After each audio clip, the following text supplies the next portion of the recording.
Hey kids, Uncle Bob here. We appreciate you taking the time to check out today's episode. Hopefully it will help keep you entertained while you're locked away in your house, properly social distancing yourself. Stay safe, stay hopeful, and it seems crazy, but we're going to get through this thing together. Now on to today's episode. Remember to wash your hands. Okay. You rolling? Yep, go ahead and roll. Boy, that couch sounds great with that compression. Yeah, right. It's a good sound. This is Clearmountain's domain. My name's Bob Clearmountain. You're listening to the Clearmountain's Domain podcast. I have with me Cody Clow from Apogee Electronics, and we're going to have a little discussion about all sorts of stuff. And as always, I've got a lot of questions for you, Bob. So, episode number 3. This is very exciting, specifically because you just launched your very own plugins called Clearmountain's Domain, hence the name of the podcast. So, to start off today, I'd love to ask you a few questions about it. I mean, wow. I've used it. It's amazing. It's honestly one of the coolest plugins, truthfully, I've ever used. Oh, thanks, Cody. And I've been actually maybe overusing it on every single possible thing I can find to put Clearmountain's Domain on. I've been doing it. But tell me a little bit about it. Did you ever think one day I'm going to have my own plugin, or how did it come about? Absolutely not. It's the last thing I ever thought. I mean, I don't mix in the box. I mix on a big hunk of metal called an SSL. I use a lot of digital effects. I use digital reverbs, digital delays. Everything I mix comes from digital, from Pro Tools normally, and then goes back to Pro Tools. And I do use a few plugins. I use some reverb plugins and things like isotope, things to fix sounds, because I do a lot of live concert videos for Rolling Stones and Springsteen and Toto and a bunch of other people. I did a Doobie Brothers one this year, and yes, Doobie Brothers are still playing. Wow. That's usually the question that comes up. They're still at it, and they sound very good. So most of the plugins I use are things that fix problems, like right. hums and clicks and buzzes and bad edits and stuff like that. But over the years, I've sort of loved doing things with delays and reverbs and things like that. And of course, not every record even needs a reverb or a delay, but sometimes things like Roxy Music's Avalon was very big and expansive, and there's a lot of reverb and delays and things like that. And some records like that really call for it. So I kind of develop a sort of a system. I mean, it changes a lot. It isn't one thing. It's usually there's a couple of, like a stereo delay of some sort. They're not always the same on the left and the right. I usually feed them into harmonizers to kind of thicken them up a little bit. Sometimes I'll add a little distortion, I'll EQ them, and then they'll feed into a bunch of different reverbs depending on how big I want the sound and how much depth I want, or if I want it really close, or if it's a short slap like a live thing. There's a lot of different variations to this. In the analog world, it's actually pretty easy. I'll send an aux into some delays, and that'll come back in the console, and that'll just turn some knobs, and it's going into some reverbs, click a couple buses, and it's going into some harmonizers. It's pretty simple. And so my assistant, Sergio Ruelas, who was working with me for the last 6 years, up until about 6 months ago when Apple hired him, I guess they could pay him more. And he's a big Pro Tools user and a big Logic user. In fact, he came originally from Logic. He worked for Apple originally before he got hired by Apogee. Brilliant, incredible guitar player, great songwriter. I mean, just a brilliant guy and a really good mixer besides. And he said that he tried to somewhat duplicate or try to get something like what I did in the analog world with all these delays and harmonizers and things. And he tried to do it in the box, in Logic, and then he tried to do it in Pro Tools. Logic, he couldn't even get close. Pro Tools, he could sort of get close, but he couldn't get it to work the same way that I was getting it to work every day. So he said, it's a shame there's not a plugin that combines all these things in one plugin so that it was easy to do. I tried to do it myself in Pro Tools. I tried to string a bunch of plugins together to try to simulate the same thing, and I couldn't at all. I mean, I'm pretty miserable in the box at Pro Tools. And so I almost threw the damn thing in the pool. It just pissed me off and gave me a really bad headache. Sergio's, yeah, as you know, one of my best friends, and I remember him telling me this way back in the day. When he first started working with you, he would watch the way that you had everything routed, and he said it was like nothing he'd ever seen. And when he tried to recreate it in the box, he's like, it's you just can't. Yeah, some people have said that you can do it. Well, okay, knock yourself out. Yeah, but it's really yeah, hard. right. And I'm sure somebody can kind of get close. But, I mean, like I say, in the analog world, to me, it's like, I never really thought about it. It's just something that you do to make it get some depth. I like to call it's where your mix lives. Right. And it really is, it's an environment. It's creating an environment for your mix. I mean, records are generally recorded pretty dry. Most people don't record with reverb. I mean, more and more people are recording with reverb nowadays because in the box it's so easy to do that, I suppose, which always pisses me off because then it kind of limits what I could do. If somebody's already recorded a bunch of reverb on the multi-track, then what if I want a different type of reverb or I want it in surround or something like that, because I do a lot of surround mixing. But anyway, so we decided, okay, if we could find somebody that was good at coding. I mean, we didn't know anything about plugins. Right. We don't work with Waves or UA or any of these companies that are experts at this sort of thing. And so through Apogee, luckily, because we have this association with Apogee, I mean, I am married to the boss, so that's Details. part of it. But I mean, I think of myself as a consultant for Apogee because I consult on a lot of the products that they develop. I mean, honestly, I don't know if you know this. We secretly have this thing called the Bob test. Has anyone told you this? No. So when we develop something new, we give it to you. And if you give it back, we know it's not ready. But if you're like, hey, can I hang on to this? We're like, all right, Bob tested, Bob approved. Right. Oh, there you go. And so we thought, well, maybe with Apogee we could come up with something. And the people at Apogee loved the idea because it's just another avenue to get into that they hadn't done. In fact, they were just starting to, a year ago when we first came up with this idea, they were just starting to do plugins. In fact, Apogee has some of the best plugins on the market. For what they do, I wouldn't hesitate to say that they are the best. They have a compressor called a Mod Comp, which is incredible. It's a very modern sort of compressor. They have an equalizer called a Mod EQ, which just is amazing. It's a graphic equalizer that's just second to none. They have the only endorsed Pultec. the only endorsed Pultec, the EQP1A, and an MEQ. That's true. It's the only plugin that is actually legally allowed to use the name Pultec. Was developed along with Steve Jackson from Pulse Techniques. They're really good. I mean, these people at Apogee, everybody knows them as fanatics because the converters, there's no better converters on the market anywhere. And I don't care what you pay for them. There's nothing that's better.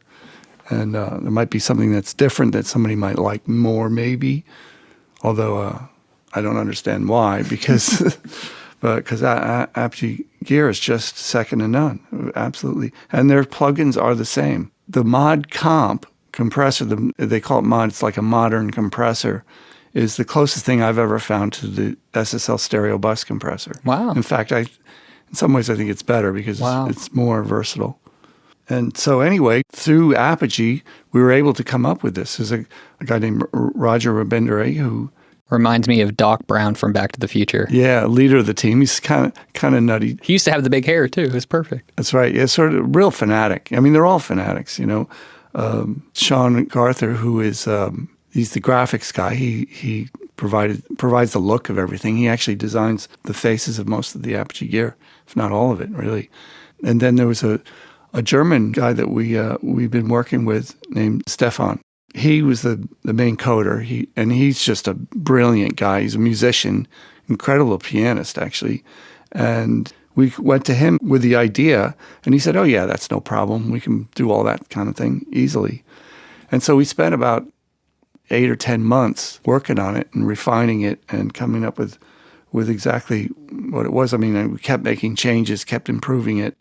It took a while to get it to a point where I thought it was something that I could use. Yeah, there's a picture that was floating around a little bit here in the office. It's kind of an in-house meme. And it was a picture I took at your studio of your patch bay. It just looks like spaghetti. I mean, just everything patched everywhere else and routed through different things. And I mean, that's Clearmountain's domain. And Yeah. It's like a picture of my brain. which is impressive. Well, let me ask you this. How did you go this long without having your own plugin? I mean, everyone has their own plugin, right? And then here, you, one of the most legendary, if not, debatably the most legendary mixer ever. How have you escaped the plugin game? I'm sure you've probably been hit up by everyone and their mom, Yeah, well, all my friends were doing it, and I thought they've all done it already, right? Chris Lord-Alge's got his CLA things, and Jack Puig's got his things, and Manny American's got some pretty interesting things. All these guys have their plugins, and I thought, well, what could I possibly do? Until this came up, and we realized that nobody had done something quite like this. No, there's nothing like it, at least not that I've seen. This is a bit different. I remember Betty kept saying, you should go and try all the other plugins and make sure there isn't anything like yours. And I said, okay. I mean, I tried a bunch of them. I don't really have that much opportunity to try plugins like that because I'm mixing on a console and still really busy. And so I kind of do my thing, what I do, and I don't have a lot of time to play around with stuff, unfortunately. But I did try a bunch of things, and I couldn't find anything kind of like it or that even really looked like it or looked like what I wanted it to look like, I should say. And so we did it, and the response has been incredible. People are just losing their mind over it, myself included. I was actually surprised because I thought this is just stuff that I do. Who else is going to care? Right. I really didn't think anybody would give a crap. Oh, man. It's incredible. And it's interesting, too, because I feel like there are a lot of good plugins out there, and I've used a lot of them. And I will oftentimes, try out a new plugin, open it up, and I like it or I don't or whatever, but I can't remember the last time I tried a plugin that was like, I've never, ever heard anything like this. It's so unique and new, and it's really exciting, and I've put it on everything. There's a bunch of presets, which are kind of samples of what I might have done on certain records that I mixed, like the Let's Dance delay or the Start Me Up reverb, things like that, the Avalon vocal delays. But really the point of it is not to get hung up on the presets. They're sort of starting points that just get you going. And what I really encourage people to get under the hood, because every parameter that I used to make the presets are available to everyone. And they're very easy to get at. After you go through it a few times, it becomes very obvious what everything does and how the different controls and effects relate to each other. And this is the whole thing, is that you build up sort of like a scene, scenes of effects. And so it's really up to the mixer. I mean, get creative. When I was learning, I was always just trying stuff on my own. So I wasn't asking people, and people weren't telling me what to do and telling me what sort of delays to use or what sort of reverbs to use. It was just in my head, and I would just try different things until the producer or the artist thought, oh, that sounds like what I'm thinking. Or I just liked it. And that's part of the fun of mixing, is coming up with stuff. And this gives you that ability to very easily, in the box, try lots of different things. And just try stuff until something works for you, for that particular piece of music. I love that. And I'm going to be honest with you. I've heard you say that now so many times. I actually was with you, I think, maybe the first time you did your entirely in-the-box mix. We went out to one of the dealers that we work with and used some of their incredible musicians and recorded a song and used Clearmountain's domain there. That was my first in-the-box mix, that's right. And even though I've heard you say it over and over, like encouraging everyone to, go under the hood and do their own presets, I can't get away from the default presets. They're so good. I haven't even explored yet. So at some point I will, but man, I'm loving it so far. So well done. Well, I'm happy to hear you say that. Yeah, absolutely. Well, so you mentioned at the beginning of the story about kind of coming up with it, you mentioned Sergio. So Sergio was one of your assistants. You've had many assistants over the years. And I'm just kind of curious, what does the role of an assistant look like? Why do you have assistants? I've heard stories. Sometimes they're like slaves. Is it more of you need someone to do coffee runs? What does the role of an assistant for Bob Clearmountain look like? I mean, they're just regular people. I've been incredibly lucky because I've had a string of absolutely brilliant assistants, and they've all gone on to do better things, and they're all smarter than me, which is the most important thing. There was, let's see, well, it started with Mick Patterson, who worked for Betty for years. He lasted a year, and he just hated it. In fact, we had those Sony DAT machines, and I couldn't even get him to press play on one of them. He was kind of scared of technology. That's great. He's more of a kind of a roadie type guy that, even though he's retired, he still works in the shipping department at Apogee occasionally. He's great. If you watch the 30th anniversary Apogee video, you'll see him in there going, "What? This is a company? No one told me that." Really funny, from Liverpool. And then after that was Ryan Freeland, who's done really well. He's a producer and an engineer. And then was David Boucher, who got a Grammy, I think, a couple of years ago because he recorded and mixed Frozen. Yeah, little up-and-coming song. Yeah, you right. might have heard of it. He's done incredibly well. I'm so proud of him, man. The guy's, he's just brilliant. He's another great musician. Then was Kevin Harp, who's a great musician and a drummer. He plays with local bands. And these guys are all techs as well, so they could fix stuff, right? Which is great because I don't have a full-time tech. Let's see. And then was, I guess, after Was Kevin. it Brandon then? Oh, and then Brandon, of course, who's here, actually. Yeah, just actually behind you right now. Yeah, Brandon and I actually designed and built the Apogee studio.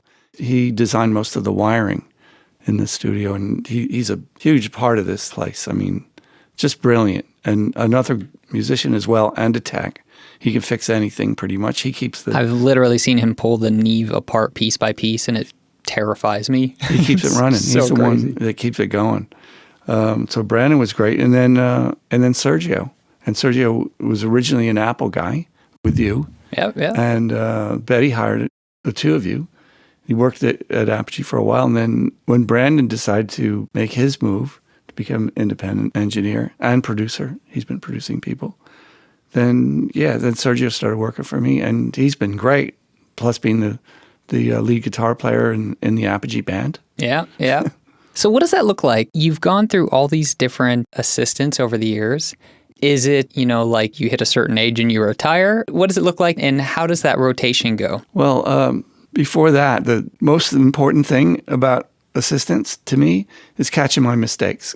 Right. Because I make a lot of them. And especially when you're mixing, because I mix stereo and surround at the same time. So a lot of times I'm just thinking about the stereo and not paying attention to the surround. Right. So, they'll say, this that guitar there isn't assigned to any surround speakers. So number one job, don't make me look bad. Yeah. And I'm not proud. I mean, just you can call it out. I don't care. Because I'm the first to admit that I'm not perfect. I laughed so hard at that Gear Sluts video of you at the end, the little bloopers thing. Pro Tools to work. It was so trying great. to get it to work. Why? How come this thing's not playing? Oh, it's so funny. If you haven't seen it, go to YouTube, type in Gear Sluts, Bob Clearmountain, watch the interview from, what was it, AES? Yeah. 2019. Oh, it's so funny. But I mean, it's usually like 4 to 6 years. I mean, they kind of get sick of looking in the back of my head, and they really should go on with their own careers, either become record producers or engineers, mixers, or let's see, Sergio is working for Apple now. He's doing, I don't know what it's all top secret up there, so I don't even know what he does. Yeah. And is that something that you push them towards to move on to something great? Is it something that they do on their own, or is it sometimes a combination of both? Kind of a combination of both. I love that. They got to get bored with, there's just so much they can pick up from me. And then it's time to go out and use that and be creative on their own. Brandon's actually been, now that Sergio's gone, Brandon came back and sort of helped me with a bunch of projects, but he's still running the Apogee studios. And in fact, he's waiting for us to finish this so he can get it into a session. Okay, so next thing I was kind of curious about. In a previous episode, we talked about your house and your studio at home, the mix this, which I love the exclamation point. It now makes sense after hearing that story last episode.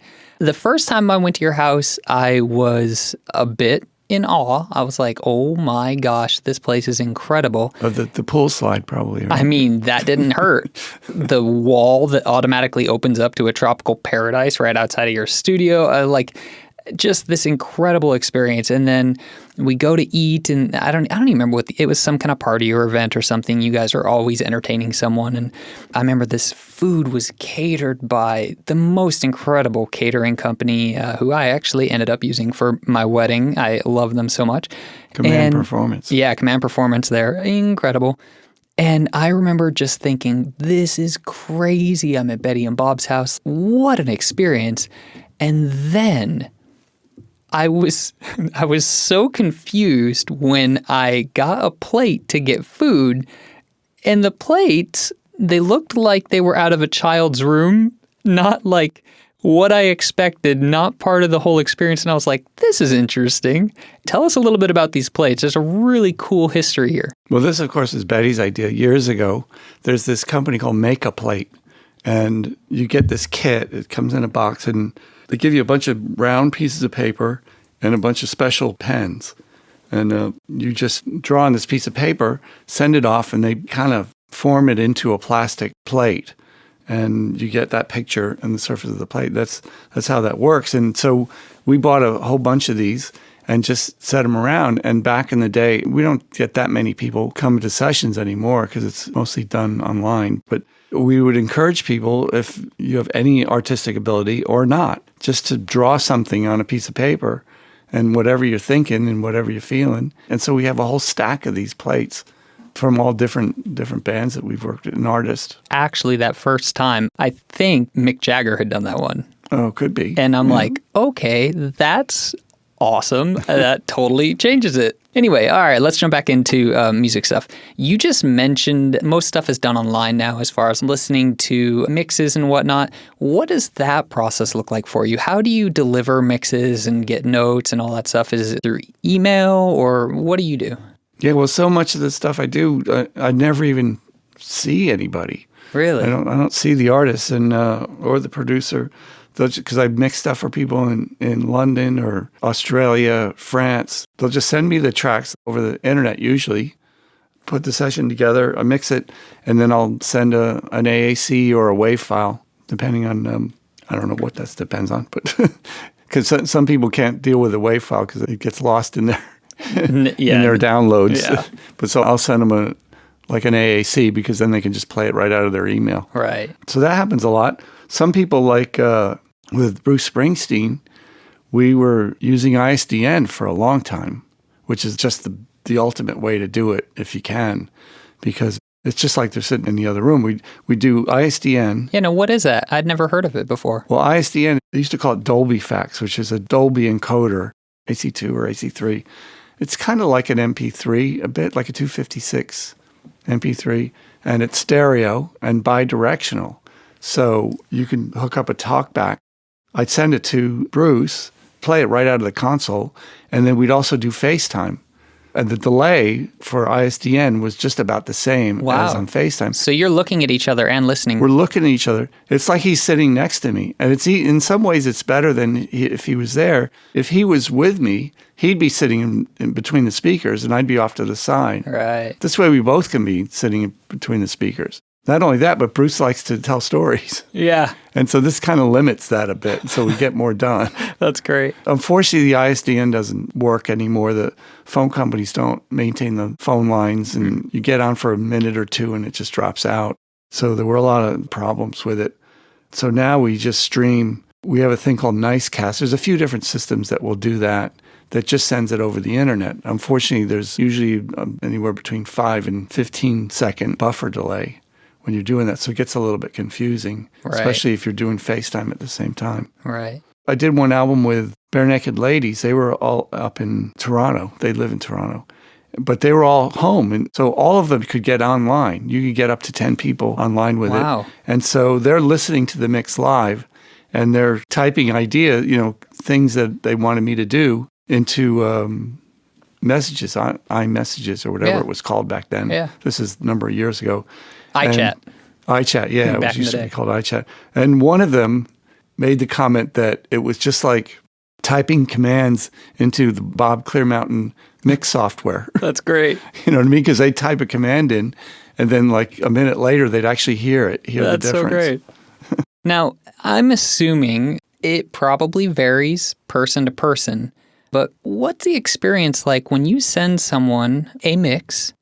People are listening, monitoring through all kinds of different things, probably some through headphones, some through studio monitors, some through their laptop speakers. Some through their phone. Yeah, some through their phone. How is that? That's got to kind of drive you nuts when you spend all this time mixing something and they're playing it through their phone. Yeah, when they go like, I don't hear any bass. Yeah, what are you listening? Like, did you upgrade the the sub on your phone? Or yeah, right. It happens. In fact, one time I had this one. It was a live thing. There was a guitar on the left, a guitar on the right, and the artist's guitar was on the right. The other guitar player was on the left, and the singers were on the right, and the horns were on the left. And he's going, I don't know what you're thinking about when you're mixing, but I really don't hear the backing vocals at all. Wow. And I don't hear my guitar at all, but I hear the other guitar and I hear the horns just fine. Like, why? Can't you balance them out a little bit? I'm going, what? And I'm listening to it, and it's pretty well balanced, I think I have a pretty good idea of a balance. Right. And finally we realized that one of the speakers on his iPhone was blown. He was listening through his phone and he was missing a speaker. Phone. Yeah. Perfect. Wow. Like, oh, man. And then another time, I was mixing something for this guy in London, and he kept telling me to turn the bass down. So, okay, well, he doesn't want to hear much bass. That's fine. Turned down. He said, no, there's still too much bass. Okay, I turned down more, sent him another mix. And then finally, I said, look, man, I can't even hear. No bass left. Yeah. I can't even hear the bass. So I said, what are you listening on? Well, I'm listening on my headphones. Great reference monitor. Yeah. He said, dude, get some proper, if you're going to listen on headphones, get some nice Sennheiser 650s or something, or, right. Just get something like a real headphone. Right. Not something goofy. I wish people would just listen on speakers. And so many people listen on their laptop. Right. It's how do you judge something? I mean, it's got to sound good on a laptop. Sure, of course. Anyway. Yeah. My alternate speakers are a little Sharp TV set. The SSL needs this little monitor to see what the computer's doing, and it's mounted up on the wall there. And I just plugged into that, and it's just a speaker on either side of the TV, and that's a pretty good reference, actually. Yeah, it's a really tiny little thing. It doesn't go very loud. Yeah, I've seen some really old Apple monitors in your studio as well, and for a long time I was using the Apples. Huh, what are those for? And then I think you or Sergio or someone said, oh, that's, you can kind of reference like, oh, that's a good idea. Yeah, until I kind of went through like 8 pairs of them, and they just died after a while. Well, actually, speaking of Serge, he asked me to ask you to tell a story, and I'm very excited to hear the story. Something about Bob Marley's organ player, Earl Lindo? Yeah, that's right, Earl Lindo. Well, it was on a Garland Jeffries record back at Power Station that I co-produced with Garland, and he knew this guy. Yeah, it was Marley's organist. And he had asked him to come in and play in one song. I thought, yeah, fantastic, And so the guy comes in, does this take, and it's just, he's amazing. Just first take was like flawless. Right. It was great. And so he comes in and listens back, and we both go, wow, man, Earl, that sounds fantastic. And Garland wanted him to try another take. I was like, well, look, we're done. And Garland said, well, let's just try one more. Let's see if it's any different or if you can do any better. And Earl, he's sitting there toking on a spliff, of course. And he's sitting on the couch, in front of the console. And he goes, I like this take, man. And then he walked out. He's like, no, we're good, actually. I'm done. I like this take. That's great. It's like, okay. Yeah, what are you going to say? Yeah, that was it, yeah. Okay, cool. All right, let's jump into some questions. First question, favorite DAW? Well. None. Yeah, right. Favorite, it's hard to say because Logic is fantastic and they're both great, I think. I generally use Pro Tools just because that's how stuff gets delivered. See, I thought you were using Ableton most of the time. No, I've never used Ableton. I'm sure it's great, but not really for what I do. Pro Tools for what I do is pretty much the standard. A lot of stuff gets recorded on other DAWs, but it'll usually the files will end up in a Pro Tools session. Not only that, but I have 2 Pro Tools rigs, and they're synced together with timecode.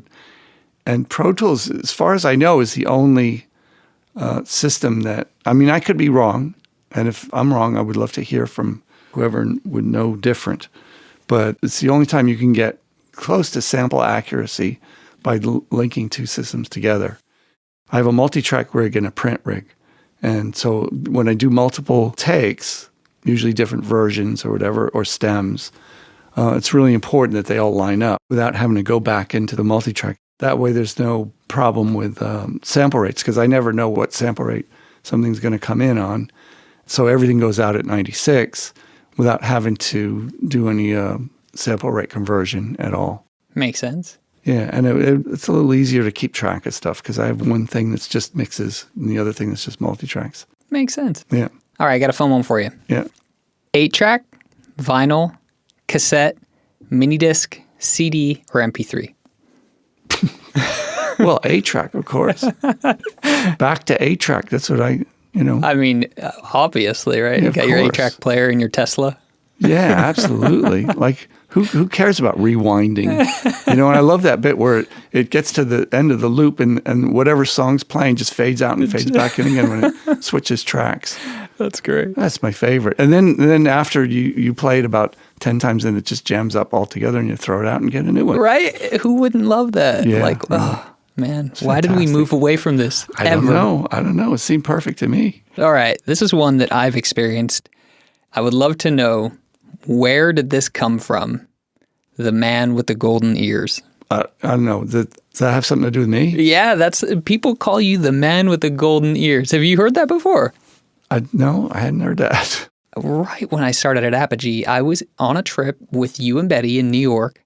I mean, we're in Manhattan. It's not exactly a quiet place. There's commotion and cars honking and, all kinds of stuff. And from across the street, at the end of the street, this guy starts yelling, "The man with the golden ears." God. And I had no idea he was talking about you until he started running towards us, and your head kind of sunk down a little bit. And I was like, oh, he's talking about Bob. That's crazy. Oh, that's right. Yeah, now I remember. And so the man with the golden ears. So no idea. It ain't me. I don't have golden ears. I mean, Lucas Vandermeer at Apogee can hear way better than I can. You know what? There's a really fun story. We'll have to tell that one in another episode, how Lucas actually got pulled into the company. All right, let's see here. Last question is, what was it like working with Gene Simmons of Kiss? Oh, God. Yeah, Creatures of the Night was the album that I mixed for Kiss. And he's a nice guy. I mean, I get along with him. He's all right. He's just a bit of an ego thing there going on. There were a couple of things. Well, first off, was he there while you were mixing? Oh, yeah. Okay. Yeah. There were a couple of things that... Dressed up? No, not dressed up, no. I was really hoping. Although, pretty much every day I'd say, Gene, what's with the hair?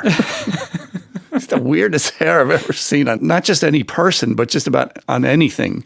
That's so great. We had this ladies' room. I had wired up this extra bathroom in the basement, which is a ladies' room for an echo chamber. But it sounded really good on the drums, especially bass drum. It had this big sort of booming sound. And he'd come in and most people don't touch the faders when they're... Right. He would come in and just push the bass drum up, turn the knob up for the send to the ladies' room, and he'd blow the speaker pretty much every day. All right. And I just had to... I finally just said, dude, stay the fuck away from the console. Hands off because the console. we can't afford to keep blowing the speakers. Right. Great album, though. Yeah, I think so, There was a song called Love It Loud, I think that Sergio really likes. Oh, Joey. It was Joey. Oh, sorry, Joey. Joey, That's yeah. Right. It was Betty's Cousin cousin Joey. And the one that I related to the most was, there was a song that actually Bryan Adams wrote called Rock and Roll Hell. Really? Get me out of this rock and roll hell. And that's what I felt like mixing that record. Oh my gosh. All right, let's move on to something that we haven't done yet in any of the episodes. I thought it'd be kind of cool to give a quick tips and tricks. You have so many techniques that are very unique to your signature sound. And there's one that I love. I mean, this might be a common one, but it was new for me when I first saw you doing it. And then it kind of became a joke. And that is when you mic drums. You tend to Point the mic at the drums? to point the mic away from the drums, which is great when people walk into a room and they're like, what idiot mic this kid? The mics aren't facing the drums. And then, I learned from you that's... Well, you're talking about the room mics, just the ambience mics. Right. I mean, they are called room mics. For a reason. So they're, I'm not actually miking the drums, I'm miking the room. And so I point them at the ceiling or the walls, depending on the room. But this is something I started doing. I was recording some punk band, I think, at Media Sound. Their Studio A was like a little chapel, and it had a great sound to it. It was a beautiful room and a very high ceiling. And I was always into Led Zeppelin, especially songs like When the Levee Breaks, that kind of drum sound, which the story is apparently they recorded that. They set Bonham up in this the foyer of it was like a castle that Jimmy Page owned, I think. With that, I think the drum mics themselves picked up the sound of the room because it was so ambient. But I thought it'd be interesting if you just put some mics up and mic the room, and then you could mix it in to taste. Right. And you could have your direct mics and have both. So I just kept doing it. And I guess a lot of other people started doing it too. I don't know if I was the first one to do that or not. Probably not. Well, either way, it's so really cool. But I'd love to take credit for it. And I love when people that don't know walk in a room and see mics facing away. Just the reaction is fantastic. And a lot of people do use room mics, but they point them at the drums. Right, yeah. Well, that's one way. There's nothing wrong with that, I don't think. The thing I don't understand, and there was a big Gearsluts hubbub about it, I raised the question because I get a lot of multi-tracks that I have to mix that they'll have one room mic, or they'll have a close room mic and a far room mic, and not a stereo pair, which I always thought was odd. Right. Why not put two sort of equidistant stereo room mics? I mean, you got stereo ears. Most of the drums are usually recorded in stereo with stereo overheads and all that. And the thing is, you can always make stereo mics mono. Right. You can always shut one of them off or mix them together and put them in the center. But to only have one kind of limits the possibilities. If you want proper ambience, it really limits what you can do when you get to the mix. I think I might have said in the Gearsluts string that, this could be slightly unprofessional, which is probably a bad thing to say. There's nothing that's really, well, there are some things that are unprofessional, but that's probably not one of them. Right.